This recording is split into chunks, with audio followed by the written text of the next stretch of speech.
Só tenho um pedido, Senhor Deus. Volta logo antes que ela dê um beijo em alguém que não seja no pai. Jesus não está voltando. Pastor, pais de meninas. Quem são pais de meninas aqui? Posso ver as mãos? Amém. É tão bom, né? Mas vai dando um aperto no coração. Falando sobre paz, gente. Paz e alegria. Não tem como fugir de um texto que eu ouvi esses dias de um amigo meu. Ele definia qual é a pior prisão que existe. Sabe qual é a pior prisão que existe na humanidade? A pior prisão que existe não é a espessura do cadeado. A pior prisão que existe não é a espessura da grade. A pior prisão que existe não é se a porta é de chumbo ou se você tem uma tranca eletrônica. Sabe qual é a pior prisão que existe?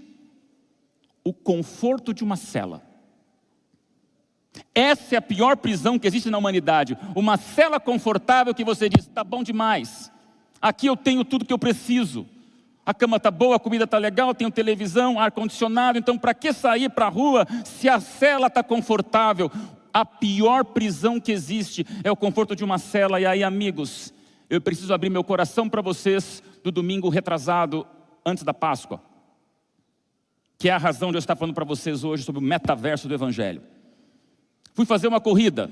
Não sou grandes atletas, mas a corrida tem me ajudado a poder comer um pouquinho mais, sem poder perder meus ternos. Eu fui com um amigo meu, pastor Cândido, que é o líder de jovens da União Central Brasileira, e fomos a São Paulo participar da Maratona Internacional de São Paulo, e longe de mim fazer 42 quilômetros, mas 21 eu dei conta de fazer, que era meia maratona. 15 mil pessoas pós-pandemia se reencontrando para nas ruas de São Paulo, saindo ali do Ibirapuera, participar de várias frentes e curtindo um domingo de sol bonito. Não pensa que meu pace atlético é grandes coisas, mas estava correndo firme, vou dar conta dos 21 quilômetros, e me lembro como se fosse hoje, igreja, que no quilômetro 11 para o 12, a minha corrida mudou.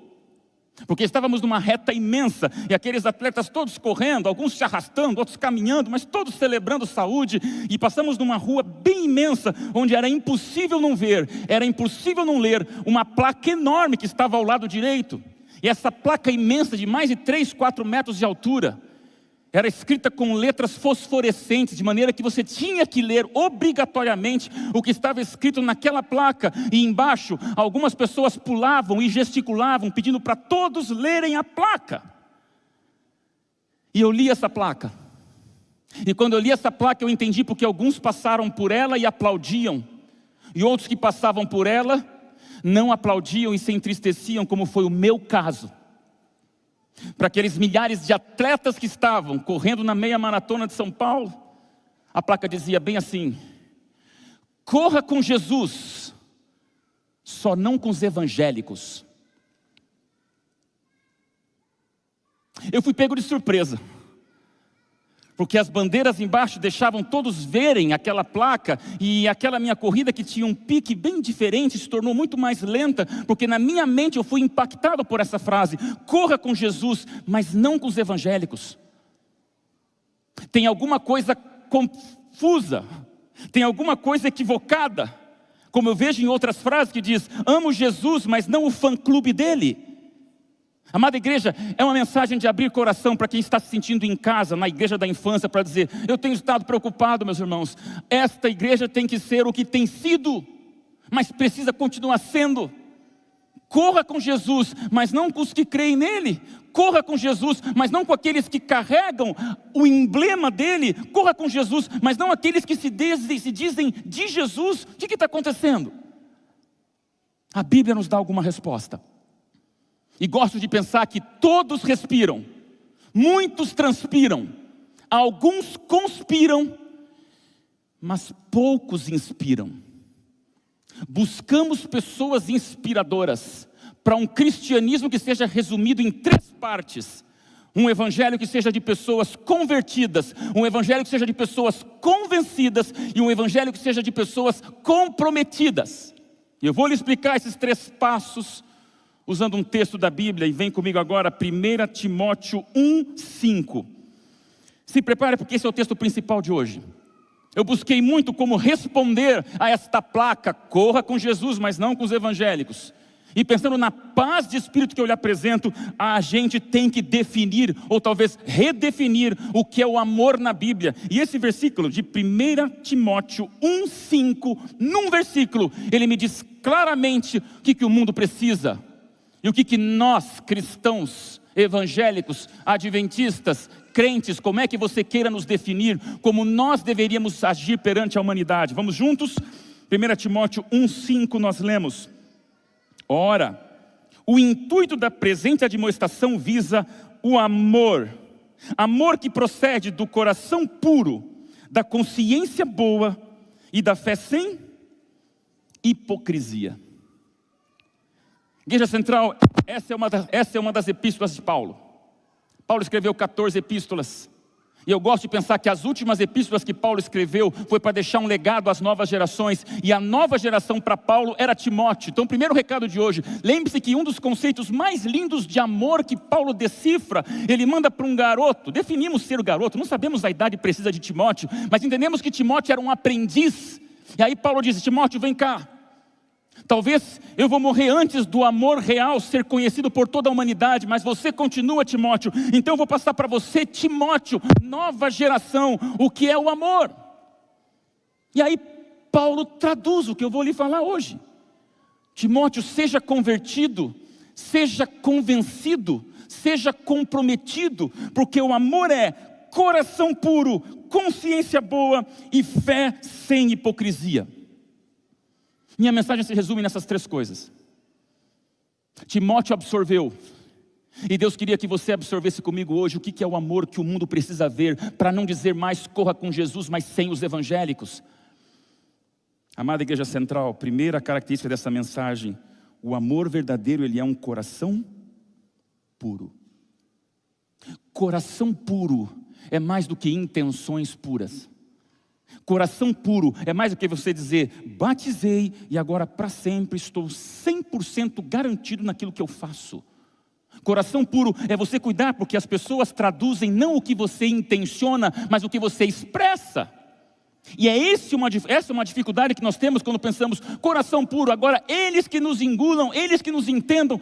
Irmãos, a mensagem é bem importante, porque coração puro é você ter certeza que as suas intenções são acompanhadas das suas expressões das boas intenções. Tanto é que você vê na Bíblia o caso de Uzá, segundo Samuel 6,7, não precisa ir lá, mas só para você entender, quando Uzá tinha talvez a melhor das intenções, mas Deus disse: cuidado, não toca na arca, não encosta na arca. E agora Uzá vê a arca quase atropelando, quase tropeçando nos bois, e Uzá, na melhor das intenções, não sei qual era, encosta na arca. A Bíblia diz que Uzá foi fulminado. Pastor, que terrível isso. Terrível o que Uzá fez? Ou que Uzá não entendeu que quando Deus diz uma coisa, as intenções valem, mas as expressões delas também valem. Por isso que a Bíblia é muito clara: cuide, porque o teu coração tem que ser puro. Num multiverso, onde quem curte um pouquinho de Marvel viu por aí o último episódio do Homem-Aranha e trazia a expressão multiverso. É como se tivesse cristianismo paralelo, outros mundos paralelos, e você diz: não, eu tenho o meu mundo na igreja, mas lá fora eles que me entendem. E as pessoas nem sempre entendem. Intenções podem ser boas, mas são perigosas. Lembro quando eu tive uma boa intenção no final do ano passado. Novembro. Eu estou lá na União Central Brasileira, nós temos 2.500 igrejas adventistas só no estado de São Paulo. Então cada sábado eu estou pregando em alguma igreja, que é difícil eu repetir, que é difícil eu ter um sábado livre, e cada sábado é num grupo diferente. Mas naquele sábado o meu compromisso foi cancelado. E eu sou membro de uma igreja, igual vocês são aqui da Central de Curitiba, eu sou membro da Igreja Central de Arthur Nogueira, uma cidade pequena onde está a sede dos escritórios estaduais da igreja lá. E aquele sábado raríssimo eu consegui com a minha esposa e minha filha para a nossa igreja. Eu falei: hoje eu vou sentar e vou assistir como um adorador, sem pregar. Não avisei o pastor, falei: vou ficar aqui. Cheguei, sentei. Meus irmãos, que sermão maravilhoso. Sermão sobre família, tocou o coração. Fantástico, especial, e ao lado de mãozinha dada com a minha esposa. Oração de joelhos no final, apelo feito. Eu levantei cheio de boas intenções, marido romântico e cavalheiro. Sorri para minha esposa, e aí peguei a bolsa dela, peguei a Bíblia e comecei a acompanhá-la até a saída da igreja. É a igreja que nós frequentamos algumas vezes, então lá, naquele sábado incrível, eu tive menos pessoas me cumprimentando e mais querendo falar com ela. E eu fiquei certinho do lado dela, atrás dela, por uns 10, 15 minutos, até a primeira fileira, ou segunda onde estávamos, até a porta de saída da igreja. A igreja esvaziou e minha esposa cumprimentando, conversando, marcando as coisas, e tudo certo. E eu ali, com a minha esposa ao ladinho, segurando a bolsa dela, acompanhando como um fiel marido. Foi lindo, irmãos. Ao final, uma das últimas pessoas se despediu dela, estávamos mais sozinhos. Aí finalmente eu olhei para minha esposa e falei: Ellen, podemos ir? Ela com aquele sorriso lindo, olhos azuis que tem, falou: claro que sim, amor. Eu falei: que bom, Ellen, então vamos, está aqui a sua bolsa. Aí ela olhou para mim de cima a baixo e falou: que bolsa? Eu falei: a sua bolsa. Ela olhou aquela bolsa, estava segurando uma bolsa linda, amarela, grande, bonita.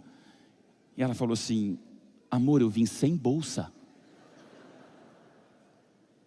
Não ria. Porque naquela hora eu tive 2 problemas. O primeiro foi a sensação patética de desfilar pela igreja por 15 minutos, segurando carinhosamente uma bolsa imensa no braço. Mas o que me deixou mais constrangido foi olhar para o nosso lado e ver que tinha uma mulher tímida e quieta me acompanhando o tempo inteiro. E não teve a coragem de me abordar. Aí eu falei assim: irmã, a bolsa é sua? Ela: sim, pastor, achei estranho a sua devoção por ela. Eu falei: minha irmã, eu não pego bolsa de ninguém. Eu dou risada hoje, mas eu entrei no carro e falei assim: Ellen, desculpa. Intenções são bem-vindas, mas primeiro checa se a sua esposa saiu de bolsa de casa. Sabe o que eu pensei nisso aqui, meus amigos? Vem comigo para a primeira expressão dessa mensagem. Sabe o que é coração puro? Expressões das intenções. E lá vai uma mensagem muito clara para você em tempos de não corra com evangélicos. Posso te dizer? Não permita que um ponto de vista seja mais importante que um ponto de encontro. Pastor, mas e os princípios, os valores, os mandamentos? Calma que eu vou terminar lá. Eu estou falando de ponto de vista. Eu gosto de teclado, você gosta de violão. Você gosta de lasanha, eu gosto de pastel. Você prefere o coxa, o outro gosta do Atlético. Não vamos discutir isso, mas eu quero que você entenda aqui, ponto de vista. E qual que é a minha preocupação? Muitas das pessoas estão observando o nosso coração puro, cheio de intenções, mas a expressão nossa, às vezes é discutir picuinhas, é bater boca com bobeirinhas, é discussões de ponto de vista que estragam o ponto de encontro. Amigos queridos, vivemos tempos onde as pessoas nos observam. E eu temo e tremo uma igreja que foi chamada para ser sal da terra, se transformando em pimenta do reino. Já pensou? E nem por isso vai virar farinha do mesmo saco. Já pensou? Como está difícil hoje você falar em coração puro, para dizer bem claro: o mundo busca prudência, bom senso, equilíbrio. E olha que coisa louca, esses dias eu escrevi nas minhas redes sociais, como o pastor bem colocou, eu tenho ali um púlpito de 210 mil seguidores no Instagram, e eu escrevo algumas coisas ali, e é gostoso ver a reação das pessoas. E um dia eu escrevi um texto com muito cuidado, falando sobre prudência, bom senso, equilíbrio, irmãos. Aí nas minhas mensagens escondidas chegou alguém dizendo lá provocantemente: pastor, está em cima do muro, hein? Eu respirei e respondi para ele com gentileza: amigo, eu espero estar em cima de uma ponte. Aí ele retrucou: ninguém vive numa ponte. Aí eu tive que terminar a conversa dizendo: e meu amigo, cristianismo nenhum foi feito para existir numa ilha. A conversa acabou ali. Me fez mal porque eu entendi a que ponto nós estamos vivendo hoje, esse multiverso onde a tua intenção pode ser uma coisa, mas se discute, se questiona. Queridos, todo fogo amigo, ele favorece o inimigo. Todo fogo amigo favorece o inimigo. E aí eu te peço uma coisa: quando a gente tem um coração puro, com as nossas intenções claras, que as expressões sejam de clareza. Eu venho aqui a Curitiba trazer a vocês o abraço desse Brasil e do meu ministério sincero para te pedir: vamos cuidar mais. Não leve a mal o que eu vou te falar agora, com o coração em paz. Mas é com muita sinceridade que eu tenho que dizer, meu querido amigo curitibano, ou dessa internet que vai para o mundo inteiro: As palavras podem sair de um coração em guerra, mas palavrões não saem de um coração em paz. É uma maneira da gente traduzir um pouquinho o nosso comportamento perante o mundo que nos observa. Alguém pode até ter um vulcão dentro de si e disfarçar por um tempo com gentileza hipócrita. Mas amigos, alguém que tem paz reinando na alma, alguém que tem paz como os animais do Barigui, alguém que tem paz como você sentir que sabe a promessa, alguém que tem paz, que sabe que a esperança não é nessa terra, alguém que vive essa paz não consegue expressar palavrões, não consegue expressar agressividade. E por isso eu queria começar essa mensagem dizendo, se Deus falou através de Paulo, coração puro para pessoas convertidas, conversão é mudar as intenções e conversão é cuidar com as expressões das intenções. Segundo tópico, primeiro, coração puro. O segundo, consciência boa. E aí entra o aspecto dessa semana, da mensagem de hoje.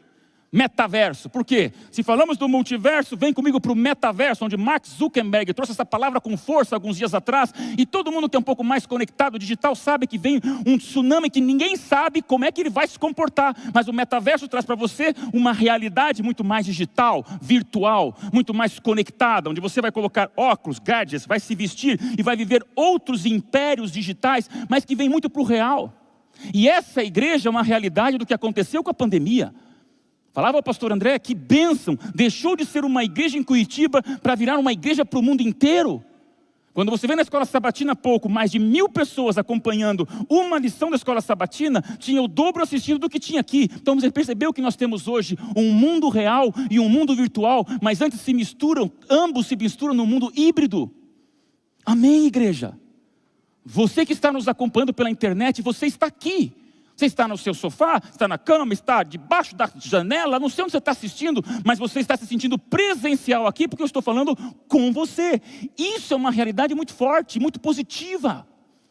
Agora, qual é o meu medo? Quando a Bíblia diz, tenham consciência boa, surge uma palavra, irmãos, que nós não podemos fugir dela.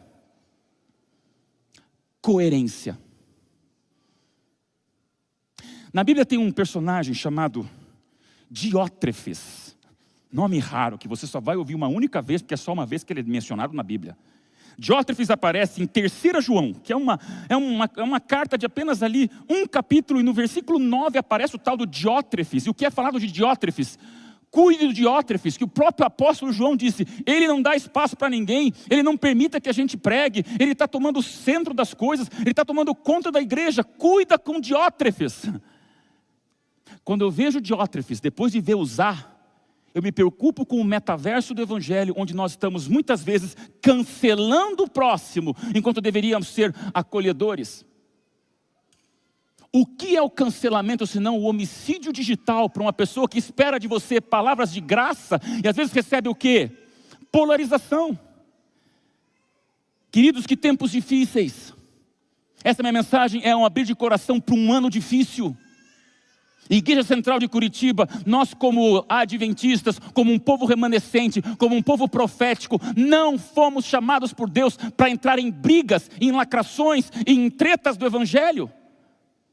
É complicado você pensar que hoje vivemos tempos tão desafiadores que é mais importante saber se você chuta com a perna esquerda ou se você chuta com a perna direita do que você pensar no gol lá na frente, onde Deus nos chamou para sermos vitoriosos. Entenda nas entrelinhas o que eu não posso dizer nas linhas. O adventismo, o povo remanescente, o povo que tem na Bíblia o seu alicerce profético. Meus queridos, o movimento impaciente com a volta de Jesus, eu tenho que dizer a você, nós não somos apolíticos, faz parte da vida humana. Mas nós somos apartidários.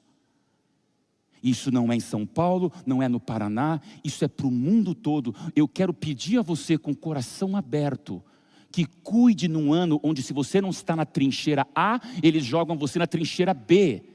Se você não está desse lado, é porque você está do outro lado. E de repente você diz, espera aí, Eu tenho o direito do meu silêncio ser coerente com aquilo que eu creio? Pastor, o senhor não vai falar sobre isso, não vai falar sobre aquilo? E vem aqueles diótrefes modernos, né? Proteja a igreja, cuide, porque a nossa igreja é o meu banco, o pastor se posicione. Eu falo, peraí, você quer que eu me posicione porque você quer, ou porque Deus está tocando no meu coração a hora de falar ou a hora de calar? Você está entendendo o desafio que é o coração puro e a consciência boa? Amados irmãos, Hebreus 12:1 nos diz: existe uma nuvem de testemunhas assistindo você do quarto andar dessa igreja. Existe uma nuvem de testemunhas acompanhando você no segundo piso dessa galeria. Uma nuvem de testemunhas que no universo ou no metaverso, a despeito do multiverso, nos seguem não só nas redes sociais, mas na nossa postura constante. Somos observados. E minha tristeza, algumas pessoas não estão lembrando que são observadas por testemunhas, mas querem ser juízes e advogados de um Deus que não pode se defender. Muitos vêm aqui para ganhar um abraço. Essa é uma igreja capital do Brasil. Vai ter gente desconhecida chegando aqui que você nunca ouviu falar, que viu pela internet vários sermões dos pastores e disse: essa é a igreja que eu vejo no meu celular, amém. E aí você olha de cima a baixo e diz: você não merece esse templo. E não precisa falar. O cancelamento digital já fala tudo. Eu me surpreendi em como somos observados. Antes da pandemia, quando eu fiz uma viagem meio doida, recebi um convite daqueles abençoados para pregar por 15 dias do outro lado do planeta, num fuso horário de 12 horas de diferença. Eu iria ficar numa congregação onde ali nem o inglês se falava, e eu no meu português iria conversar com alguém, do inglês ia ser traduzido para o japonês. E a experiência foi muito legal. 15 dias fora de casa, e a esposa dizendo assim: olha, volta, porque eu vou sentir saudade. Mas quando o marido vai lá para o Japão, 15 dias fora de casa, vai passar no Duty Free antes da pandemia, onde o dólar estava 2 por 1. A esposa diz: volta que eu vou sentir saudade, mas está aqui a listinha de compra para você fazer. Hashtag quem nunca. Tudo bem. Eu me lembro como se fosse hoje. No último dia eu estava no aeroporto, eu ia pegar o avião dali a pouco, e eu tenho até cuidar com isso, mas em aviões eu tento me vestir bem à vontade, bem informal, porque ali era um voo de 14 horas, e aquele cansaço, aquele desespero. Falei, bom, vou bem à vontade. Fui no famoso Duty Free, antes de embarcar, porque ela tinha um perfuminho que ela falou assim: se não vier esse perfume, você nem vem. É bem suave lá a coisa em casa. E aí tudo certo, eu falei, tem que pegar esse perfume. Fui na prateleira, e quando eu cheguei na prateleira, ia pegar exatamente o perfume que ela tinha escolhido, e o preço estava bom, congela a imagem, chegou um casal perto de mim, e ficaram olhando para mim, olhando para o perfume. Eu falei, uau, estão mais desesperados que eu, certo? Fui para o canto, falei, pode pegar o perfume. E eles falaram assim, não, e disseram em bom e alto português: pastor Odailson. Sabe quando há muitos dias você não escuta teu nome em português? Eu falei, oi! Aí os dois se olharam assim, tipo, yes, a gente sabia que era você. Podemos fazer uma foto? E eu bem desconstrangido, bem assim, não incomodado, mas surpreso, né? Mas vocês, do outro lado do mundo, aqui, tão perto. Eu tive que perguntar, como é que a gente se encontrou aqui? Eles começaram empolgados, pastor, na verdade, o nosso táxi parou atrás do seu. E a gente viu lá fora, o senhor pegando a mala, o senhor entrando pelo hall do aeroporto, o senhor indo para o check-in, do check-in o senhor despachando sua mala, entrando na alfândega, da alfândega ao detector de metal para o corredor, do corredor o senhor passou numa lanchonete, depois entrou rapidinho no banheiro e finalmente veio aqui para o Duty Free. Daí eles perceberam, porque eu fiquei assim apavorado e falei, meus irmãos, me stalkeando aqui no Japão? Aí eles puseram a mão na cabeça e falaram assim, pastor, a gente te perseguiu, né? Eu falei, olha meus amigos, talvez, porque desse processo todo faz mais de 50 minutos. Irmãos, tirei a foto, carinho demais, história para lembrar. E se a minha consciência não tivesse tão boa? E se a minha coerência do outro lado do planeta dissesse, está à vontade? Ah, pastor, mas o senhor é conhecido, o senhor é uma pessoa pública. Para com isso, você pode ter 10 seguidores no teu Instagram, esses 10 se preocupam, se importam e stalkeiam você também. O que eu peço a você, igreja? Nós somos observados, aquilo que nós falamos explica aquilo que nós cremos. É esse momento de hibridismo entre o virtual e o real que nos diz aquilo que postamos é aquilo que somos, e isso é testemunha, não é para ficar puxando a orelha de ninguém, é para você perceber que somos abençoadamente testemunhas de Deus, amém? Então sejamos cristãos raiz. Está muito na moda, né? Você é um brasileiro raiz, você é um cristão raiz, amigos. Nós somos cristãos raízes, sim. Eu sou um cristão raiz fundamentado na Bíblia e não fundamentalista do meu próprio ego. Cuidado para não confundir as coisas. Essa é uma igreja que abre a palavra de Deus, apresenta a profecia, apresenta a vontade de Deus, apresenta a doutrina. Eu te digo, você pode ter um carinho pelos pastores, por esse templo, por esse nome de igreja, mas por favor, consciência boa é você ser coerente com aquilo que você crê, aquilo que você estuda e aquilo que você mostra para o mundo. Por favor, não abra mão da palavra, que é a espada de dois gumes. Em tempos perversos, diversos e adversos, quem tem razão? Quem tem razão não é quem fala com mais seguidores. Quem tem razão não é quem fala com o púlpito com maior microfone. Quem tem razão não é quem tem maior dinheiro na conta. Queridos, em tempos de guerra, quem tem razão é quem está fundamentado na palavra de Deus. E quando me perguntam, pastor, o senhor é daqui ou de lá? Eu respondo, amigo, eu sou da Bíblia. Ah, mas eu estou entendendo que o senhor, qual que é a tua direção? Não estou sacando se o senhor é daqui ou dali. Amigo, Deus não nos chamou para sermos sal grosso. Deus nos chamou para sermos sal da terra. E por isso eu quero pedir a você, coração puro, consciência boa, em tempos onde firmeza vale muito mais do que dureza. São conceitos poderosos para você. Firme sim, duros, cuidado. Vamos para a terceira parte, coração puro, consciência boa, e eu termino com essa. Fé sem hipocrisia. E se falei de Diótrefes, se falei de usar, eu não tenho como fugir de Judas. O que nos diz a fé sem hipocrisia? Cuidado quando em Judas, Mateus 26, Jesus diz, amigo, por que você veio? E o amigo era o Judas dizendo, vou lhe beijar, e este beijo é a traição. Deste beijo você vai ser preso. Amigos, é muito forte essa última parte. Porque exatamente quando dizemos um amor uma fé sem hipocrisia, você começa a entender que o mundo nos observa e o perigo é sermos realmente hipócritas. Um teólogo fala algo forte sobre Judas. Ele diz, quando Judas foi possuído pelo demônio, Judas não babou, não esbravejou, não subiu paredes, não ficou com uma força desumana, não começou a gritar e cuspir nas pessoas.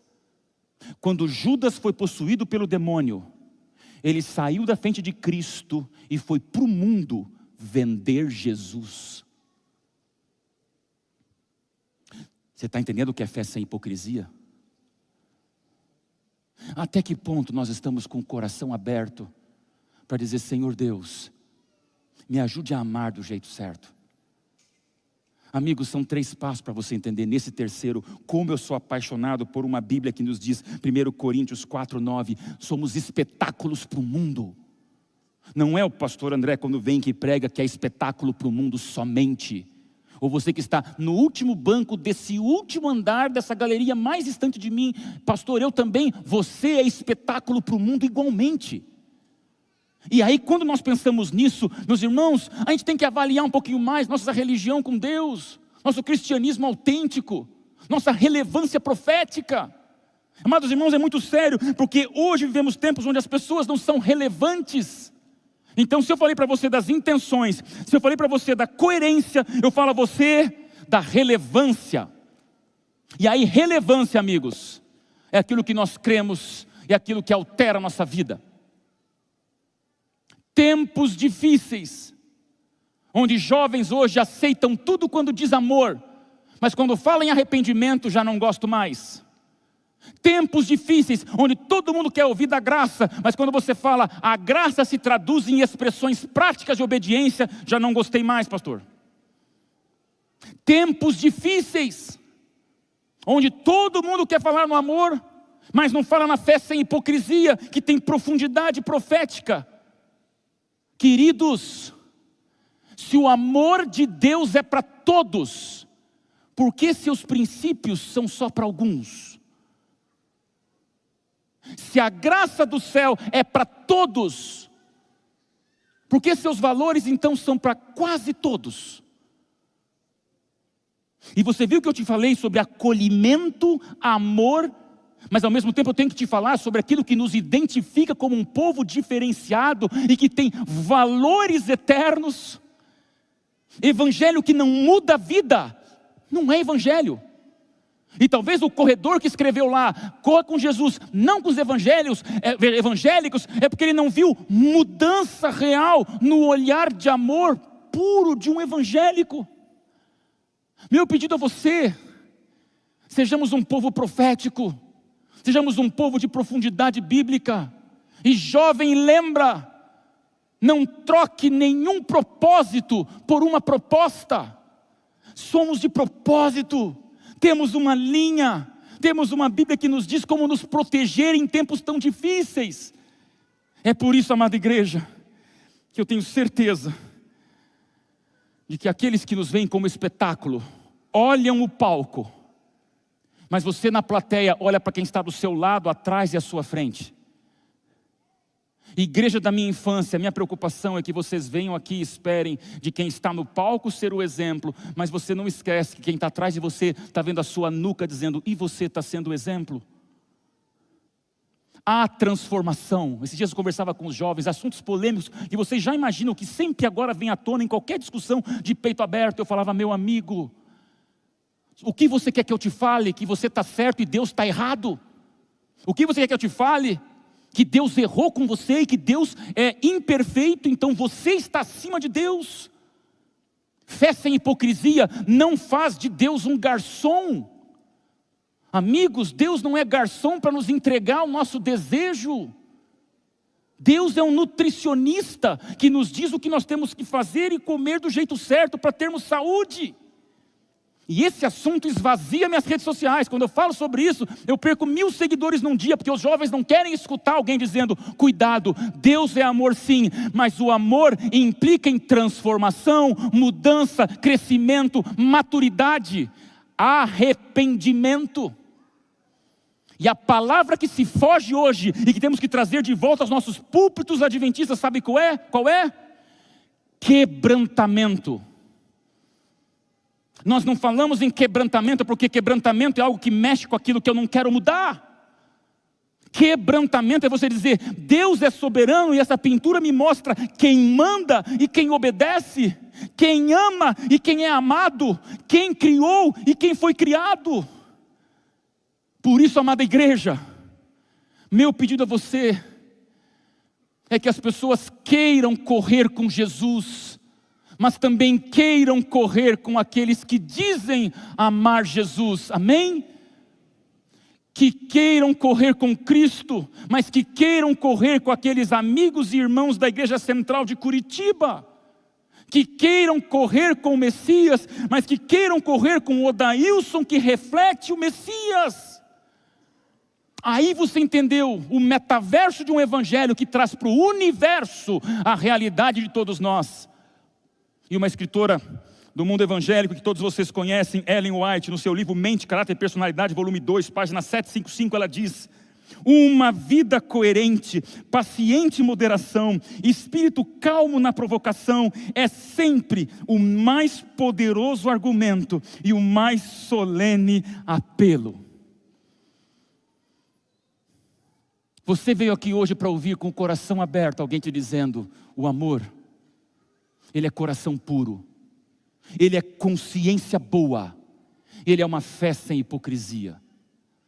O amor se traduz em expressão mais do que intenção apenas.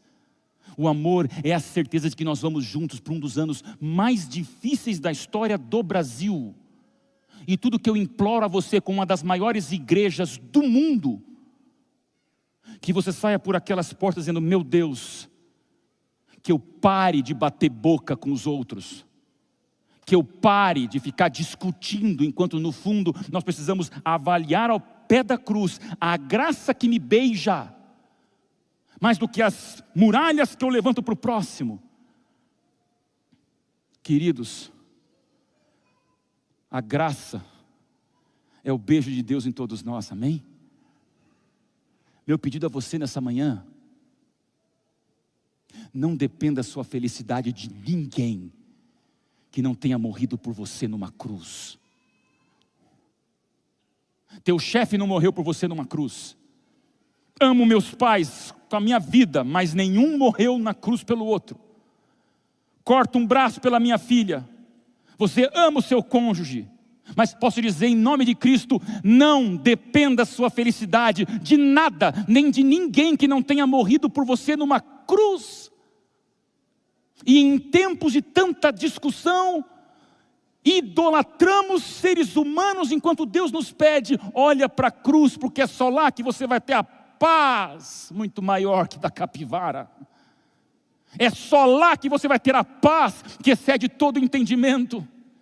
E essa igreja maravilhosa vai ser realmente uma sala de estar, onde o sofá tem lugar para todos, maiores e menores, melhores e piores.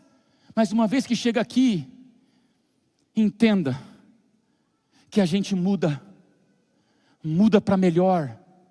Isso não é invasão do teu livre-arbítrio. Isso é te dizer que felicidade só existe aos pés daquele que morreu por você numa cruz. É a última história. Mas eu me lembro como se fosse hoje. 8 anos atrás, quando recebi um convite de Deus para mudar minha vida bastante e experimentar uma experiência bem diferente ali em Artur Nogueira. Artur Nogueira é uma cidade bem pequena, próximo a Campinas. Você ouve falar em Campinas, Paulínia? E nós temos ali a nossa universidade, que é o UNASP, Campus Engenheiro Coelho. Mas Artur Nogueira é uma cidade que você passa assim de carro e se você não olhar, já passou. E eu morei em grandes cidades, sou filho de pastor, moramos no Rio de Janeiro, Londrina, Maringá, nasci em Cuiabá. Aí vivi em Curitiba, trabalhei em Porto Alegre, fui para Recife, fui para Jacareí, agora em Artur Nogueira. É uma vida nômade servindo a Deus. Eu me lembro que ali, com o chamado para minha esposa e filha de sermos pastores na comunicação e liberdade religiosa, que é a área que eu cuido hoje também no estado de São Paulo, e por isso a minha mensagem tão urgente nesse assunto para você. Me lembro que quando chegamos ali, eu falei: Ellen, cidade pequena, temos que achar onde nos localizar aqui nas coisas principais. E você em cidade pequena já procura banco, posto, supermercado, as tuas necessidades básicas serem satisfeitas. E claro, enquanto ainda eu tenho, eu perguntei qual que era o barbeiro da cidade, para cortar o meu cabelo. E descobri naquela cidade que existe um barbeiro da nossa religião ali, da nossa denominação, da nossa igreja. Nenhum problema se não fosse. Mas um sábado eu estava ali, encontrei, pastor, passa ali no salão. E eu fui naquela semana conhecer o Camilo. Fui cortar meu cabelo com ele. E dali surgiu uma amizade, que o rapaz tinha experiência, talento, traquejo, bom papo. E ainda eu encontrava ele nas atividades da igreja, de vez em quando eu estava. E me lembro como se fosse hoje, que do primeiro dia que eu sentei ali, eu falei: Camilo, vamos lá, não sei quanto tempo eu volto. Mês seguinte voltei, e por 8 anos voltando para cortar o cabelo com o Camilo. Pensa num camarada gente boa, que às vezes eu tinha que fazer uma gravação, alguma participação, esquecia que o cabelo estava meio estranho, ligava às 7 da manhã, Camilo, 8 da manhã eu tenho que estar no lugar tal, você consegue cortar meu cabelo? Pastor, vem que eu abro o salão 7h45 para você, e a gente dá um jeito. Muitas vezes aquela gentileza foi muito incrível, que ele me resolvia os maiores desafios quanto ao aspecto era o cabelo. Durante 8 anos cortei cabelo que vai daqui até a porta da igreja, imagina. E agora eu me lembro bem claro, ano passado, maio, fui cortar o cabelo com ele, apesar da máscara, me recebeu bem. E agora os 46 anos vão pesando mais do que os 12 da minha filha, quando eu era membro daqui. E agora você vai olhando para o espelho, não conta para ninguém, mas às vezes vai caindo os cabelos, né? Vai disfarçando. Dizem que a pandemia, home office, muito estresse, fez gente perder o cabelo por aí. Aí eu cheguei no Camilo, meu amigo, e falei bem claro: Camilo, antes de cortar o cabelo, cara, não conta pra ninguém, é segredinho pastoral, tá? Pois não, pastor. Ele meio brincalhão assim, falou: pode falar. Eu falei: cara, você tem aí algum remédio, algum shampoo especial? Porque eu tô sentindo que tá caindo o cabelo, no meu travesseiro tá parecendo um urso. Ele falou: ô pastor, sério? Eu falei: você tem essa? Não conta pra ninguém. Aí ele abriu um sorriso, pôs a mão nos meus ombros, deu uma gargalhada e falou assim: pastor, o senhor que fala tanto sobre isso? Eu falei: não, nunca falei de shampoo para queda de cabelo. Ele: não, pastor, você não está entendendo. O senhor não falou do céu? Então fica tranquilo que no céu vai dar tudo certo. Eu falei: Camilo, você não está entendendo, não é céu, é terra, é cabelo. Ele: pastor, a Bíblia diz que lá nós vamos ser perfeitos, então vai ser tão bonito lá, né? Eu falei: tá bom, Camilo, entendi. Levei na brincadeira, sentei, ele cortou meu cabelo, a gente riu bastante. No final do corte de cabelo, fui passar o cartão. Eu falei: Camilo, misericordiosamente, você conhece algum produto que eu estou preocupado? Aí ele falou: tá bom, pastor. Mandou ali algo que eu tenho usado, que eu não tenho sentido estar muito efeito. Ele falou assim: mas pastor, isso aqui não é o mais importante, hein? Lembra que no céu vai dar tudo certo. Eu falei: tá bom, Camilo. Me despedi dele, fui para casa, irmãos. Vida que segue, por 3 dias. 3 dias depois, Camilo pegou Covid-19. Saudável, fazia parte inclusive do grupo de motociclistas cristãos que temos lá, uma sede ali em Campinas. Só mandei o WhatsApp: Camilo, vai sair dessa, né? Estamos em oração, cara. Mas na época qualquer um que tinha a pandemia, já ficávamos todos preocupados. Mas ele saudável, foi lá, 1 dia, 2 dias, 5 dias. Acabou indo para a UTI. Da UTI entubou. E da intubação 15 dias. Não por causa da Covid-19, mas por causa de uma complicação que ele trouxe, uma pneumonia. E aí a gente foi orando mais intensamente pelo Camilo.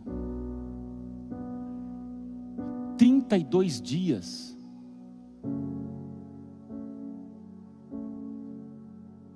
Camilo não saiu. 32 dias depois, numa sexta-feira, a notícia que chega é que Camilo vai fazer parte da estatística de mais de 660 mil mortos no Brasil, e esse número sempre aumenta. Camilo morreu. Naquela sexta-feira eu fui no nosso cemitério de Arthur Nogueira ali, na verdade de Engenheiro Coelho.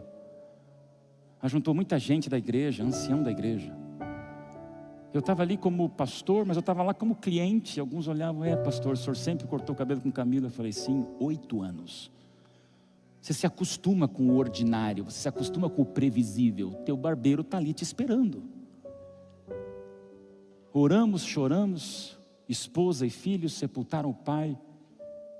Sexta-feira fui para casa. Sábado iria pregar numa das grandes igrejas de São Paulo.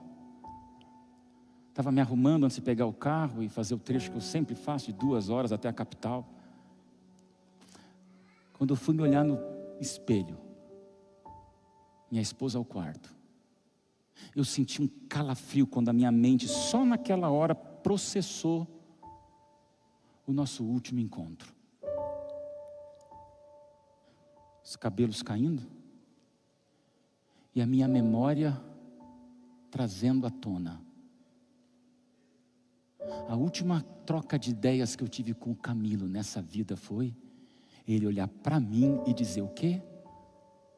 Pastor, no céu vai dar tudo certo. Ainda ecoa no meu coração essa frase dele. Eu já cortei 2, 3, 4 vezes de lá para cá, e procurando outro, um fecha o salão, o outro muda. Eu estou tentando achar alguém para ser fixo. Não tem uma vez que eu não sente na cadeira de um barbeiro. Hoje vou pentear o meu cabelo e que de repente não venha flashbacks dos momentos com o Camilo, onde eu lembro dele dizendo: Daílson, fica tranquilo, porque no céu vai dar tudo certo. Igreja amada, eu não tenho como terminar um sermão que fala de amor, que fala de coerência, relevância, intenções, que fala de uma certeza de um Jesus voltando, sem te dizer, essa igreja existe não para lacrar, essa igreja existe para dizer que no céu vai dar tudo certo. Então, amado irmão, você sabe comigo que você vem aqui não só para receber o que você quer, mas para receber o que você precisa. Mas se você não gostar, não entender, ou você ainda estiver em dúvida, por favor, a minha Bíblia diz, e o Camilo também disse, que no céu vai o quê? Dar tudo certo. Minha última mensagem para você, sabe o que é? Saudade. Saudade é um pedaço da gente que o outro leva. Saudade é um pedaço da gente que alguém arranca. E vamos ficando aos pedaços, diminuídos, um pouco mais parciais. Éramos inteiros e talvez minha filha com 12 anos é muito mais inteira do que eu com 46, porque alguém leva, outro se despede, outro arranca, outro morre, outro se despede, e você vai ficando aos pedaços. E pós 2 anos e meio, você está inteiro ou está em pedaços como eu? É muita dor, é muita lágrima, é muita briga, é muita tribulação, é muita guerra, é notícia ruim, é um metaverso que nos aprisiona. Mas eu quero te dizer para você, se saudade é um pedaço da gente que o outro leva, a minha Bíblia diz em Gálatas, quando Paulo diz, eu carrego as marcas de Cristo, nós também levamos, de maneira ilustrativa, de maneira imaginativa, partes de um Cristo que diz, eu morri por você. E um dia, igreja, essas partes se encontram, e os pedaços que uns levaram dos outros se reencontram, quando nossas mãos se tocarem nas cicatrizes de Cristo, dizendo, agora está perfeito. Mas até lá, não espere de uma igreja, de um governo, de um chefe, de uma conta bancária, de uma previsibilidade humana, nada que não tenha vindo através da cruz de Jesus, se dizendo, saudade é um pedaço que alguém leva, até o dia que eu ajunte tudo, e sermos felizes por toda a eternidade, amém? Minha mensagem termina aqui. Não sei quando eu volto até a próxima surpresa dos meus pais, mas Igreja Central de Curitiba, vocês são uma bênção para o Brasil e para o mundo. Pessoas estão aqui talvez hoje pela primeira vez, vieram porque ouviram falar de um culto, ou estão na internet, como esses batizandos que eu vi ali atrás, abraçando o pastor André. Estamos te encontrando, estamos te vendo, isso é muito incrível, porque esse é o tempo onde você não precisa estar aqui, para você testemunhar lá no Japão. Você não precisa estar em lugar nenhum, contanto que você esteja. Deus, que o meu amor seja transbordante, e que o mundo veja que o adventista é alguém que dá vontade de correr junto. Pelo amor de Deus, que eu e você como cristãos sejamos pessoas que têm vontade de correr junto, porque é no céu que tudo vai dar certo. Você vai ouvir uma música, e essa música é um convite a você. Claro, não dá para uma criança que brincava nos bancos de igreja voltar com 46 anos e não fazer um apelo a você nesse último canto dessa galeria. É com você, jovem. É com você nascido nessa igreja, acomodado pelo tempo. É com você revoltado com pessoas que puxaram teu tapete. É com você que às vezes não vê nos líderes os melhores exemplos de referência. Mas é com você que eu quero falar nessa tarde de sábado. É para lá que a gente vai.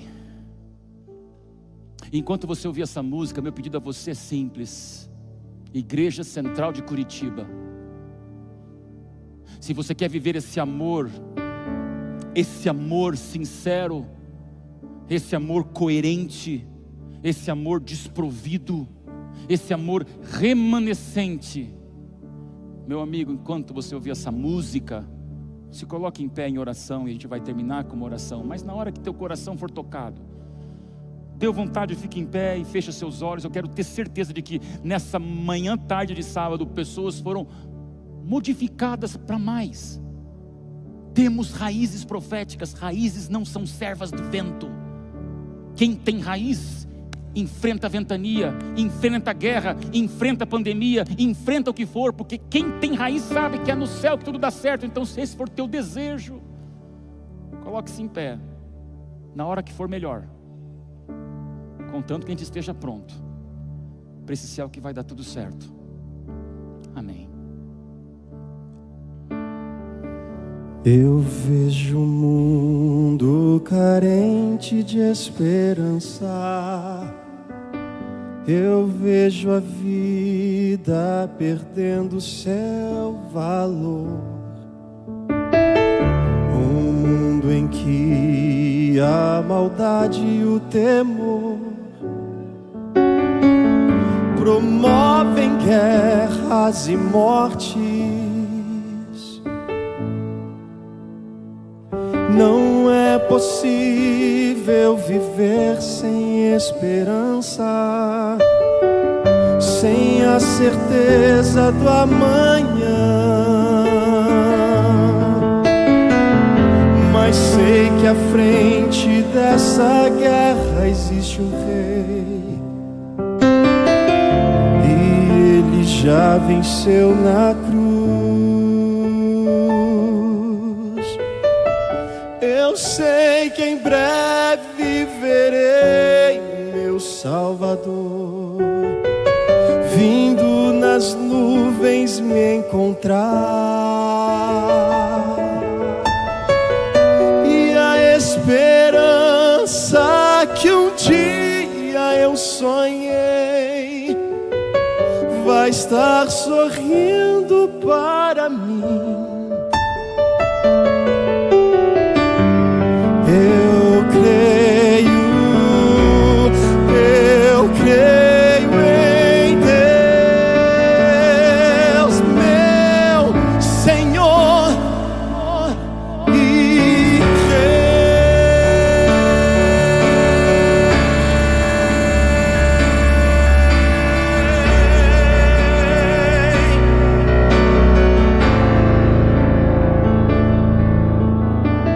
a cada dia o mal se multiplicará, mostrando ao mundo que o fim já começou.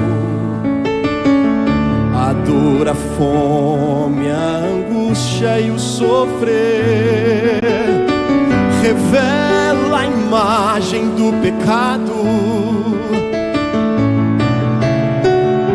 mas o amor de meu Deus é esperança de um majestoso alvorecer, que me traz a paz e a certeza do amanhã. Um novo sol irá nascer.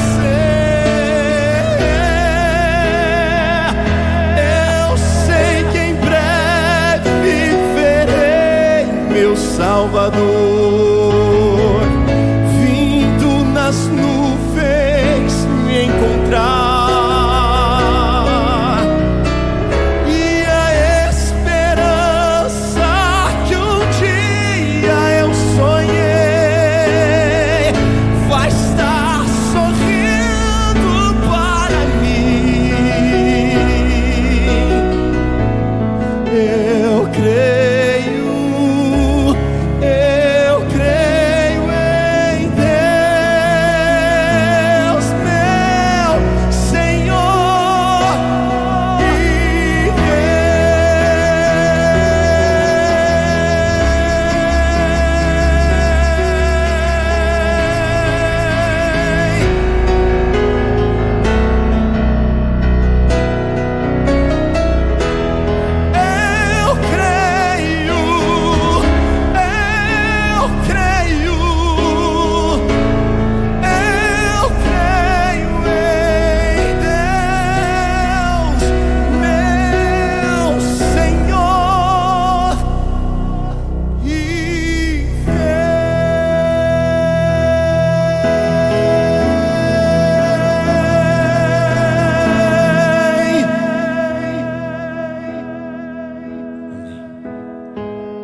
Meu querido Deus, essa igreja se levanta, Senhor, com o coração prostrado ao pé da cruz para te pedir: Senhor, volta logo. Isso aqui, Senhor, é o cantinho onde a gente mostra mais do que nunca o nosso pecado carente do céu. Isso aqui é casa de graça, Senhor. Mais do que uma igreja de infância, isso aqui é um hospital para todas as novas gerações. Está doendo, Senhor. Está difícil. Vivemos tempos tão colapsados, Senhor Deus, que tudo que a gente implora é que o Senhor volte logo.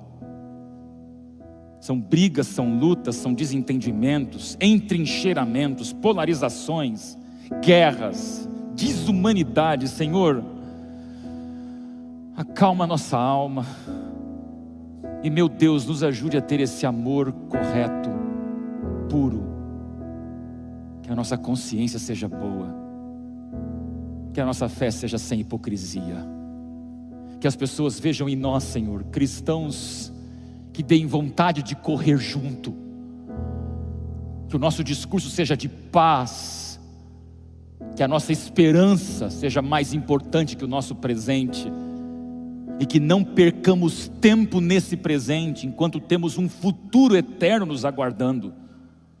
Por isso, meu Deus, abençoe este púlpito, e através dele, todas as pessoas alcançadas por essa igreja que é muito mais do que prédio, e se torna uma igreja nas mãos de todas as pessoas pela internet.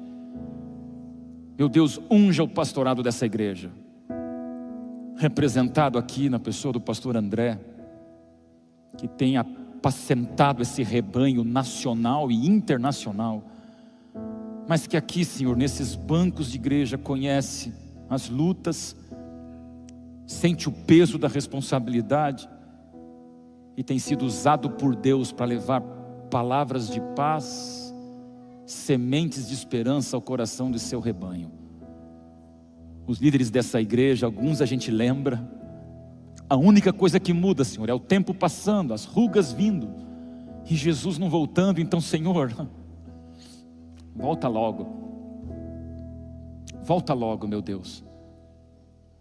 Mata essa saudade de pedaços que nos arrancaram, e que hoje tenha sido um sábado para encurtar ainda mais o tempo da volta de Jesus. Que ao sair por essas portas, Senhor, teus filhos e filhas ainda pisem nesta terra, mas que sua mente esteja carregada para a eternidade, e é isso que importa em todas as nossas discussões. Deus, aqui está a tua igreja. Não permita que nada nos afaste da Bíblia, que nada nos distorça do que é certo, que nada nos faça esquecer o Jesus que volta.